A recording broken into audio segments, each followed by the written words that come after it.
In this lecture, we are going to see 5 different but feature rich speed testing tools for websites.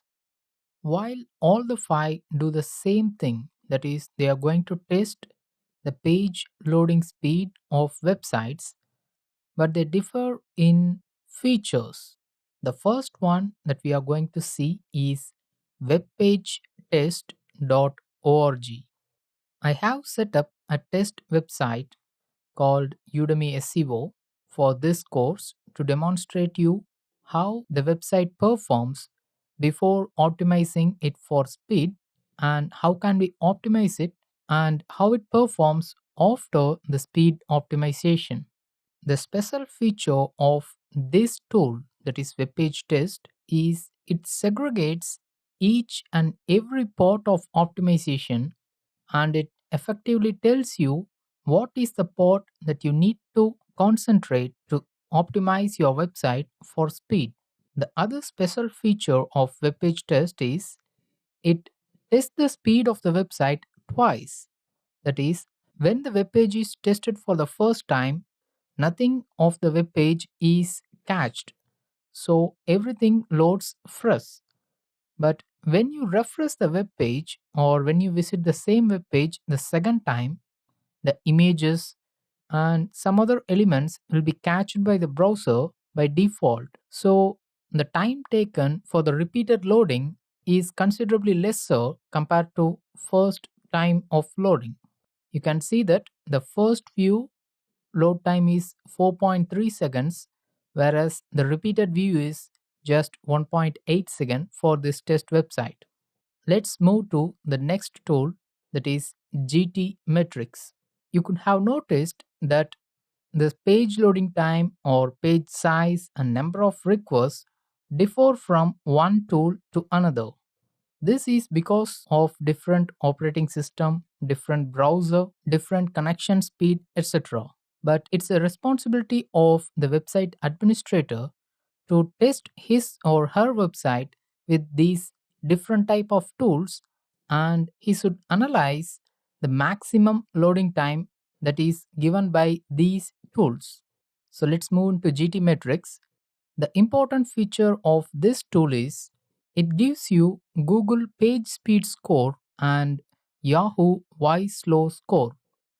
Also, it shows you the waterfall model of your page loading. In the upcoming lectures, we will see how to interpret these data and how we can optimize our website.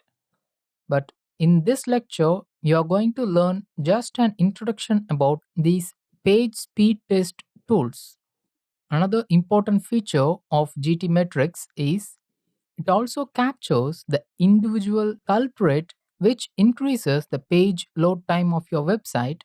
And GT Metrics also tells you how you can minimize or avoid such things from your website. So let's come to the next tool, which is Monetis Page Speed Tool. By this time of completing our page speed test from web page test and GT Metrics, we could have identified all the issues that are present in our website. But this Monetis tool tells you how much is the time taken when a visitor views your website from United States, Europe, and also Asia Pacific regions. This helps you to decide whether you want to move to cloud hosting or you should buy a CDN, etc. That is the only benefit of this Monetis page load tool. Let's move to Pingdom speed test. Pingdom also gives you the performance grade, which is similar to Google Page Speed Score. Also, it gives you the page analysis, which means are there any redirects or server error or connection error in your website, and also it tells you the history of your website performance. I tested the performance of this website today.